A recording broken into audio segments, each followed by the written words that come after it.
Oi pessoal, damos início à nossa aula sobre a origem da filosofia.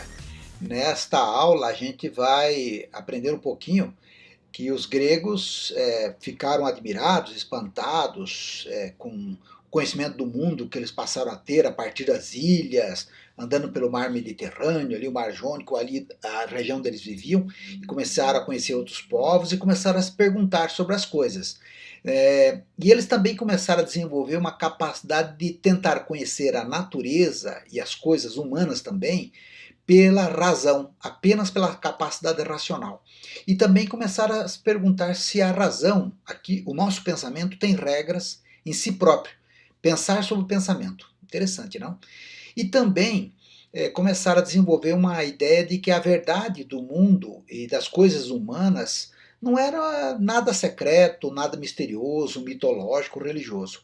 E a razão, com a capacidade racional, né, inclusive a gente vai ver que a matemática surge nessa época, o calendário, a marca do tempo, marcar o tempo, calcular as coisas, a distância, o tamanho, passa a ser uma coisa racional. Então eles falam, poxa, então o ser humano pode usar a razão para conhecer a verdade. Então vamos lá.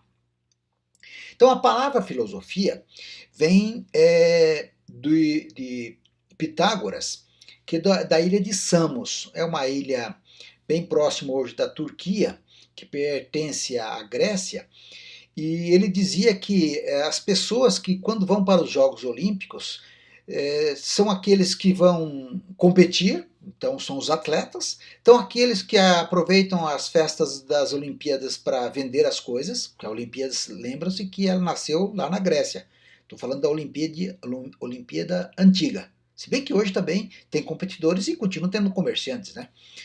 E também tem aqueles que vão assistir os jogos.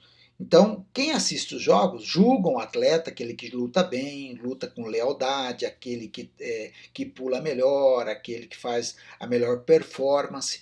Então, os julgadores. E ele diz então que o filósofo não é nem um interessado em negócio ou ganhar dinheiro, e nem é uma pessoa que procura competir, mas é uma pessoa que procura analisar criticamente, portanto julgar, para conhecer a verdade. Então o filósofo, ele não é para competir, não é para ganhar vantagens financeiras, econômicas. Ele quer conhecer a verdade. Então ele é um filosofia. Filo vem de amor filial, de amor fraterno, de carinho fraterno de pai e mãe para com o filho, né? Uma amizade, um apreço. Né? E Sofia é inteligência, sabedoria. Então, filosofia é uma amizade fraternal pela sabedoria, né? Um gostar da sabedoria, aquele que gosta das coisas bem explicadas, bem detalhadas, né? Não é com qualquer explicação, com qualquer entendimento. Então, Pitágoras nasceu lá na ilha de Samos, viveu de 570 a 490 a.C. Ele achava que tudo no mundo se resumia, tentar fazer uma cosmologia. Logia é de logos, de razão, de pensamento. Logos é de pensamento, de razão. Então, cosmologia é uma organização, um estudo da organização do cosmos, do mundo, e ele achava que o princípio lá no fundamental dessa organização eram os números. Não, para ele todas as coisas eram números no limite, né? Então, o que perguntavam os primeiros filósofos? Perguntavam por que nascemos, por que morremos? Por que nós não nascemos adultos? Por que diferentes fazem surgir diferentes? Né? Por exemplo, a semente é diferente da árvore e a árvore é diferente da semente. Então, a semente da árvore e a árvore da semente. São coisas diferentes. Né? Puxa, a noite faz surgir o dia faz surgir a noite. Por que tudo muda, né? Por que chuva, úmido, quente, a brasa que é quente fica fria, era vermelha, fica preta, né? Tudo muda. Por que nós não nascemos adultos e nós não nascemos já conhecendo tudo? A religião e os mitos explicavam tudo isso, mas perderam então a força de explicação porque surge uma nova forma de explicar. Antes se falava assim, não, porque um deus tal fez isso. Ah, porque na época brigou um touro com cabeça de homem com um outro animal que tinha pensamento de ser humano, não sei o quê, e brigaram e tal. A explicativa era mitológica ou religiosa. Então, essas formas de explicar as coisas perderam força. Então a mitologia grega, de qualquer forma, ajuda a desenvolver a filosofia. Vou dizer como é que ajuda. Ajuda no seguinte sentido, de que sempre se buscou uma explicação para tudo. Teríamos que buscar uma explicação para tudo. Como tem aquele episódio do Rá-Tim-Bum, né? Quando o menino pergunta, por que isso? O outro responde, porque sim. Daí aparecia o professor e falava, porque sim não é resposta. Então os filósofos, os primeiros filósofos gregos, o povo grego, começam a não aceitar um porque sim, porque não. Queriam explicações mais robustas. Mas vem da mitologia, então eles passam a usar mesmo assim alguns deuses para continuar explicando. Não há um rompimento de fato, né? Mas há uma transformação. A mitologia grega, ela partia de algumas divisões, digamos assim, né? Como se fossem divisões dos seres humanos também. Deuses são os primeiros, né, que surgiram, depois daemones, os espíritos intermediários de deuses e os homens, filho dos deuses, os titãs também tinham os gigantes, que eram os derivados, as ninfas, os teres, criaturas fabulosas, e os heróis ou semideuses, que eram filhos, digamos, de um titã com um ser humano, de um deus com um ser humano, assim por diante. Então os heróis, ele tinha aspectos humanos e aspectos divinos. Por exemplo, Euclides, né? Euclides era divino, mas só o calcanhar dele, que não foi totalmente enterrado na água, era humano. Então, quando alguém atirou a flecha, foi a flecha lá no calcanhar de Aquiles. Por isso, hoje, uma expressão literária, né? Calcanhar de Aquiles é o seu ponto fraco, onde a flecha pode atingir e te matar. Então, aqui nós temos algum exemplo. Ó. No começo, nós temos o grande deus Urano, deus dos céus, o Cronos, deus do tempo, Zeus, que já é filho de Cronos, né, líder do Olimpo, né, já é aqui um titã importante, né? Perseu já é um semideus, assim como Aquiles, que eu acabei de falar. Então essa é mais ou menos a organização da mitologia grega para explicar as coisas. O tempo, como é que é o tempo? Foi o Cronos que criou. Depois os gregos vão falar, não, o tempo é o homem que cria, porque tem um calendário, é só olhar o dia e a noite, é só olhar as estações do ano, portanto não precisa de deuses. Lentamente começou a abandonar os deuses, mas permanece a palavra Cronos. Hoje usamos em cronômetro, cronologia, ok? Então o nascimento da filosofia tem um momento certo, e esse momento é lá no século XVII, século VII, século VI. Então, em 1624 a.C., tem um filósofo chamado Tales de Mileto, que surge nesse ambiente de discussão das explicações, tentar entender racionalmente as coisas, e os gregos faziam viagens e contatos com outras culturas, como os caldeus, egípcios, persas, e começam a perceber que os monstros não eram tão monstrengos. Aquela ilha dizia que tem uma medusa, foram lá e não tinha medusa nenhuma. Então a viagem foi aclarando um pouco mais o conhecimento e eles foram se espantando que aquela verdade pregada por Homero, por Hesíodo, por Rapsodо, pelos poetas, não estava se confirmando. Então, quais são as mudanças que vão acontecer no mundo grego com contato com outras culturas? O mito ficam cada vez mais humanos, os deuses eles começam a colocar mais explicações nos deuses, eles transformam os deuses, humanizam mais os deuses e também divinizam mais os homens, sem pavor, sem aquela preocupação de acabar com tudo, ir para o inferno, aquela coisa toda. O conhecimento prático e a ciência, como matemática, astronomia, são transformados em ciência para usar no dia a dia. Então o conhecimento ele vai sendo organizado. E também a política, a vida social, cria o espaço público do debate, as instituições públicas, espaços públicos, praças públicas para as pessoas discutirem, ter a contrariedade de opinião, e isso é aceito com naturalidade, e não mais aquela ideia de que o poder religioso, o sacerdote explica tudo, e daí todo mundo tem que obedecer. Então, vai eliminando lentamente o poder patriarcal dos grandes chefes de família e também o poder religioso. Entra o poder do convencimento, da explicação razoável dos intelectuais, digamos, para a época, né, que são chamados os filósofos, ou minimamente os cidadãos que querem conhecer mais a fundo as coisas, os que têm amigos, que têm amizade pelo conhecimento, pela sabedoria.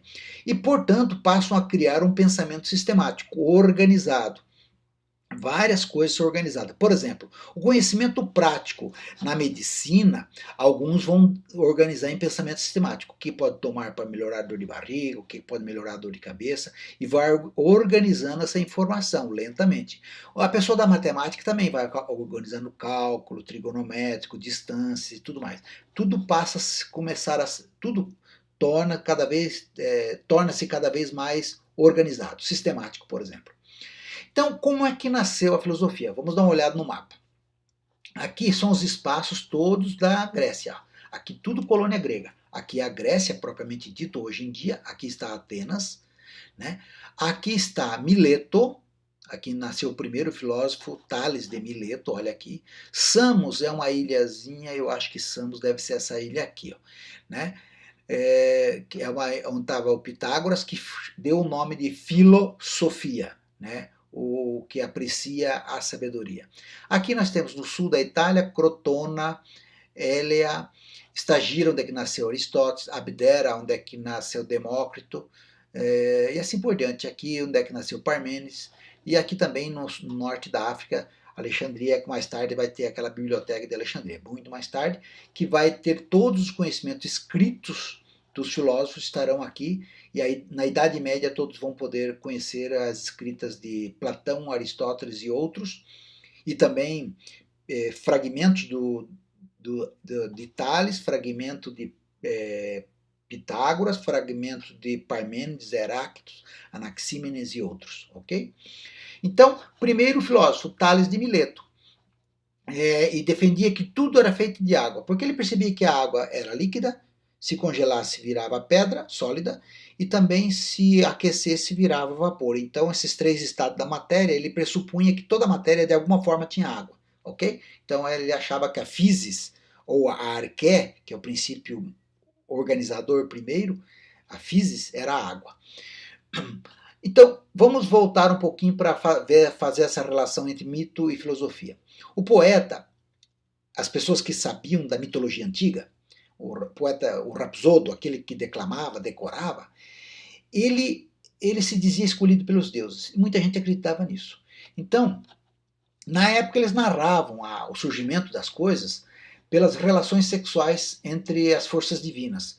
Por exemplo, Urano, Urano, deus do céu, se casou com Gaia, teve relações com Gaia e surgiu lá o Cronos, deus do tempo. Então, se você tem o céu e a terra, o tempo está no meio, né, digamos. E também dizia que também era rivalidade entre eles. Por exemplo, a Guerra de Troia, umas deusas não gostava, foi traída por Paris, e aí as outras deusas que não ficaram com Paris raptaram Helena de Menelau, e Menelau com Paris brigaram e deu a Guerra de Troia. Então, rivalidades e aliança entre deuses. Então, quem dizia isso eram os poetas, os rapsodos. E também uma outra forma que as coisas eram explicadas por recompensas e castigos dos deuses. Então aqui, por exemplo, aqui nós temos o deus Urano, que se casou com Gaia e deu Cronos, o tempo. Né? Aqui nós temos o Zeus, que controla o Olimpo, e ele faz as pessoas brigar, rivalidades e aliança. Ele se alia com alguém e briga com outro. Aqui nós temos a recompensa e castigo. Prometeu roubou o fogo do Olimpo, dos deuses, entregou aos homens. Daí ele foi acorrentado e toda noite uma águia comia seu fígado. Então era o castigo, olha, castigo dos deuses para aquele que revelou o segredo aos homens. Da mesma forma, Pandora, por conta de que os homens estavam fazendo coisas erradas, os poetas diziam que a Pandora foi abrir uma caixa, e dentro dessa caixa os deuses tinham colocado os pecados. Então quando ela abriu a caixa, a maldade, a doença, as coisas ruins foram para a Terra. Então esse aqui inclusive é um episódio anterior, escrito anteriormente à Bíblia, né? E na Bíblia tem o mesmo fato, só que narrado entre a questão, entre aquele problema entre Adão e Eva, né? Que aí a Eva comeu a maçã, não devia ter comido e tal. Mais ou menos que nem a ideia de que Pandora abriu a caixa e soltou os pecados do mundo. Então, nós temos uma origem do mundo que nós chamamos de cosmogonia. Cosmo é uma organização do mundo, gonia é origem, ou origem dos deuses. Então os mitos são genealogias, filho desse, filho daquele, do mundo e dos deuses. A filosofia não surge como cosmogonia ou teogonia, surge como cosmologia. Aqui está errado, né? Cosmologia, que é entender a forma de entendimento disso tudo. Então, foi gradual ou abrupta. As contradições, limitações das explicações mitológicas levaram a filosofia a reformular e racionalizar os mitos, organizar os mitos. Então, o mito narra o passado, é baseado em genealogia, rivalidade e alianças, fabuloso e contraditório, depende do narrador. A filosofia procura explicar antes, agora e o futuro. Explica-se por elementos primordiais e causas naturais, e explicações coerentes, portanto, é uma logia. Aqui é uma gonia. Então, cosmogonia, cosmologia. Aqui, só lembrando que aqui está errado. Ok? Vamos lá. As condições históricas para que a filosofia surgisse na Grécia. Por que a filosofia não surgiu na Índia? Claro que vai ter uma espécie de filosofia na Índia, na China. Né? Os próprios indígenas brasileiros têm uma estrutura de pensamento. Os africanos também têm uma estrutura de pensamento. Mas a forma de pensar dos gregos ela é basicamente racional e procura estabelecer regras para pensar, e regras para falar, e regras para entender. Percebe? Então é diferente um pouco dos demais. Aqui, por exemplo, na Índia, eles misturavam religião sempre com explicações religiosas e racionais. Os gregos vão abandonar explicações religiosas e mitológicas e ficar só com explicações racionais. E quando aparece um Deus, eles racionalizam Deus.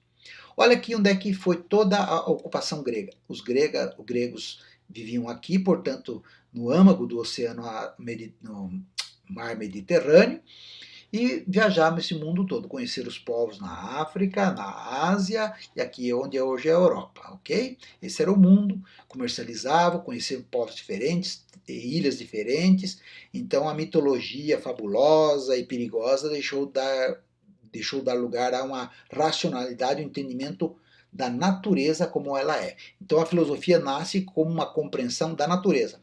O estudo dos seres humanos ainda não aparece muito fortemente. Então as viagens marítimas não encontram aqueles seres mitológicos, fabulosos, né? Deles aprendem o calendário e percebe que o tempo é algo natural, não é o Deus Cronos. Tem a moeda, interessante a moeda, porque ao invés de você trocar uma galinha por um porco, você transforma a galinha em moeda e troca por um porco, meio porco, ou enfim. Os negócios são substituídos por uma coisa abstrata chamada moeda, um dinheiro, né? Então, uma capacidade de abstração e generalização. Então, aquela moeda, aquele dinheiro, equivale, tem um valor que é racional, que é mental, que todo mundo aceita, portanto, ele é generalizado. Então, com uma moeda eu posso comprar 1 quilo de sal, ou um frango, ou pagar uma viagem, enfim, ele generaliza a relação de troca e é ao mesmo tempo uma abstração. Veja que interessante.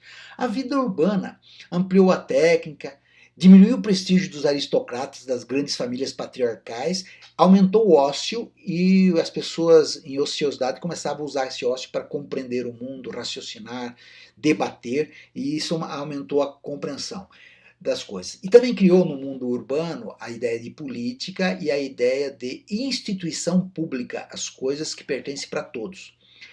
O alfabeto, ao contrário da escrita ideogramática, aquela que você transforma em ideia, ao invés de eu falar desenhar a pedra, para a pessoa falar isso aqui é pedra, como eu falo a palavra pedra, os fenícios inventaram o fonema P-E-D-R-A, que dá o som daquilo que você fala sobre a coisa. Ao invés de você desenhar a coisa, você escreve o som da coisa. Então, pedra, ao invés de você desenhar a pedra, você escreve os fonemas. Isso também é uma abstração e uma generalização, porque o P, o E, o D, o R, o A é usado em várias palavras. Então, com 20 e poucas letras, eu consigo escrever todas as palavras do mundo. Percebe que fantástico, que abstração, que capacidade de abstração, e essas letras não existem na natureza, existem na minha cabeça, abstração. Abstração significa separação. Separa da natureza e coloca na minha mente. E generalização, aplico para tudo. Veja que ideia essa, a escrita alfabética, que coisa fabulosa essa escrita alfabética dos fenícios. A invenção da política, já falei, cria a ideia de lei, que é uma norma discutida, concordada com todos, ou quase todos, que vale para todos. O espaço público, lugar de diálogo, discussão, deliberação, não pertence para ninguém e pertence para todos ao mesmo tempo. E a discussão pública, a ideia livre, criar, transmitir, você passar a ideia, não impor ideias, né? Você ser convencido de uma ideia. A religião grega também, nessa época, representa um passo importante, que ela deixa de tratar os deuses como perfeitos e perenes e sagrados. Eles tornam os deuses um pouco mais humanos, cada vez mais humanos, e também uma religião pública. Qualquer um podia ser pastor, qualquer um podia ser padre, para a época, né? E qualquer um podia ser sacerdote. Então a filosofia é tipicamente grega exatamente por isso, porque é um conhecimento racional, lógico, demonstrativo. Mesmo que seja racional, eu tenho que demonstrar pela linguagem. E sistemático porque é organizado. Ele fala da realidade natural e humana, mostra as diferenças do que é uma coisa natural e uma coisa humana. Trabalha as origens e as causas do mundo e das mudanças, tenta entender isso racionalmente. E da origem das causas das ações humanas e do próprio pensamento. Então, tanto as mudanças no mundo natural, como as mudanças e o próprio pensamento do ser humano. Então, ele surgiu na Grécia, vai para a Europa, e da Europa vem para a América, essa racionalidade, pensar racionalmente, recusar explicações pré-estabelecidas, né? Também fazer a argumentação, generalizar naquilo que dá para generalizar. Por exemplo, se eu falar a palavra escola, você vai dizer, não, a escola é um lugar que tem professores, tem aulas e tem alunos. Então você generalizou, toda a escola tem isso, professor, aula e aluno, beleza? Tem mais coisa, mas eu sintetizei o que é uma escola. Mas eu também posso diferenciar entre uma escola e outra, certo? Ah, essa escola é profissional, essa escola é federal. Então quando eu diferencio, eu tenho capacidade de diferenciação, eu faço análise. Quando naquilo que é igual, né, eu percebo a diferença, eu faço síntese. Né? Ou melhor, eu vejo a igualdade naquilo que são diferentes, uma escola aqui, outra escola ali, mas eu falo, a síntese é escola. Mas numa escola que aquilo que eu vejo que é igual, eu posso fazer uma análise, essa escola assim, essa escola assim. Então, só para vocês lembrarem, imagine você vai para um laboratório fazer um exame de sangue. Então você vai fazer uma análise do sangue. Então o sangue, o que é? É um líquido vermelho. Mas se você olhar no microscópio, fazendo uma análise, ele é uma coisa diferente, é formado por glóbulos brancos, linfa, água, plaquetas, glóbulos vermelhos, assim por diante. Então você vê a diferenciação. Então é só lembrar, o que é análise? É como ir no laboratório fazer um exame de sangue. É uma análise do sangue, ver as diferenças, o que tem de diferente naquilo que é homogêneo, ok? Só para um esquema mnemônico aí para vocês. O legado da filosofia para nós todos, aqui para o Ocidente, é que o conhecimento não se impõe, sempre busca demonstrações livremente, com verdade, provas, argumentos racionais, e trabalha com princípios universais e necessários. O que são universais e necessários? Universais que se aplica tudo em todo lugar, necessário é que necessariamente tem que acontecer. Por exemplo, dia e noite, necessariamente tem que acontecer. O sol vai brilhar amanhã, necessariamente vai acontecer. A natureza tem uma ordem necessária. Não é casual, por acaso. Tem uma ordem necessária.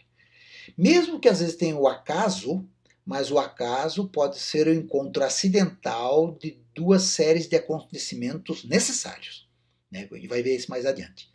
Então, as leis universais e necessárias podem ser conhecidas pelo pensamento. Se a gente colocar nossa mente para funcionar, analisar bem, discutir, debater, a gente pode conhecer melhor.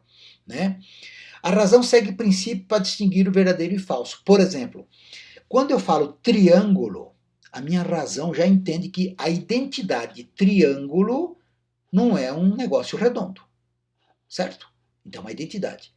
Se eu falo triângulo, eu não posso falar triângulo é redondo. Eu não aceito essa contradição.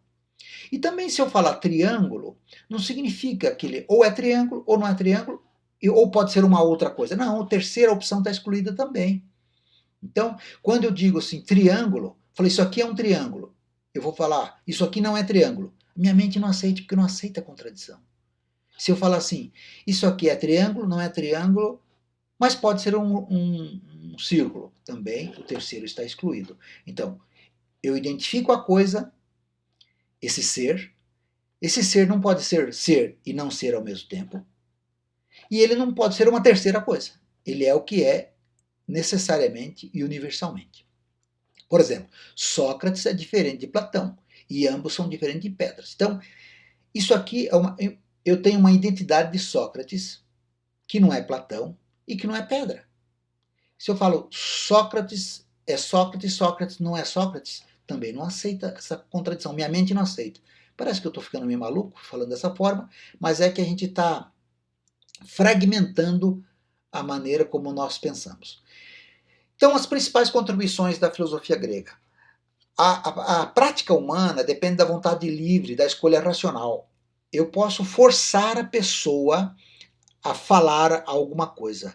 Se ela pensa diferente, se ela não acredita naquilo, se ela racionalmente não é, o entendimento dela é diferente, a liberdade está na racionalidade.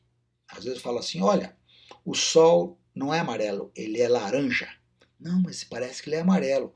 Se eu obrigar, não, agora para diante você vai falar que ele é laranja, tá ok? Mas mesmo assim eu estarei pensando que ele é amarelo. Portanto, eu tenho o conhecimento, esse entendimento, ele é da vontade livre. Pode até sair da boca para fora, mas dentro é da vontade livre.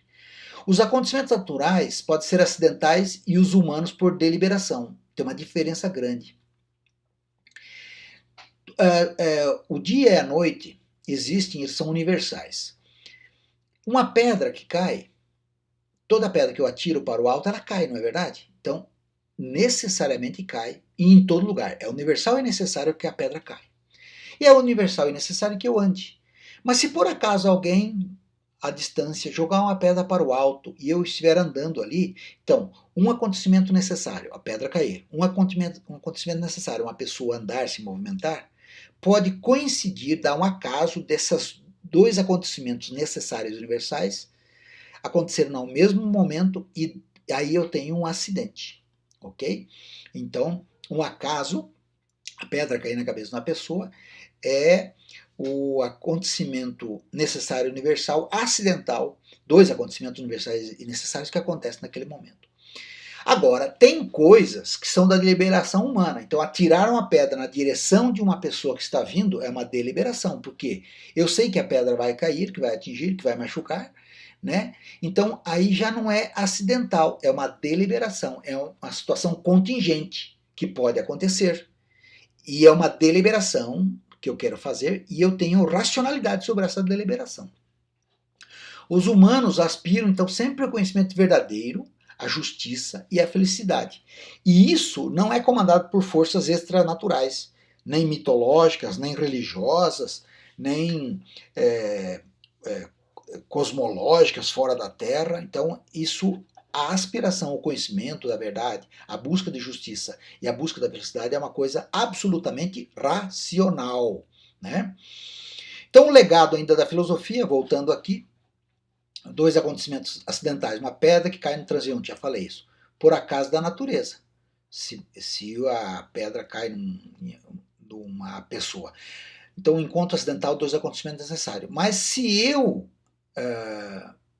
sei que é um acaso da natureza, que é, melhor dizendo, que é universal e necessário que a pedra atinja a pessoa, que caia, e eu deliberadamente fazer uma atitude racional de calcular a distância, colocar a força e tudo mais, já aí entra na questão da deliberação humana, que inclusive levam questões éticas. Então, eu sobrevoar com um avião e jogar uma bomba lá de cima, posso ou não fazer, isso é contingente da minha parte, mas está dentro da possibilidade humana, né? Aí é racional, é ético, não ético, enfim, são as avaliações que nós temos que fazer. Então, diferença entre necessário e contingente, os gregos trabalharam. Necessário, aquilo que acontece que pode ser desse jeito e não pode ser diferente. O sol brilhar dia à noite, a pedra cair, a gente se movimentar, a semente plantada que vira árvore, a árvore que produz semente, tudo é necessário. Contingente, o que pode e não pode acontecer, né? Um acidente de uma árvore cair por um vento em cima do carro, acidente. Mas a árvore cai quando dá muito vento e o carro está se movendo, é necessário universal. É o encontro por acaso desses dois eventos necessários universais. O acaso, já falei, e o possível é aquilo que está na escolha dos humanos. O possível é do ser humano. E o possível é racional, é ético, é da liberdade, etc. Né? Então, gente, fica aí então a nossa aula, tentando entender o que é filosofia, que é ter amizade por filosofia, termo pregoado por Pitágoras, e o nosso primeiro filósofo foi Tales de Mileto, que colocou a filosofia, ele e outros tantos, os gregos, ilustres e não tão ilustres, a racionalidade na maneira grega de pensar que avançou pela Europa, veio inclusive para a América. Né? Filosofia é colocar a razão para descobrir a verdade. E o filósofo é aquele que tem amor para conhecer, para descobrir as coisas. Até a próxima. Tchau.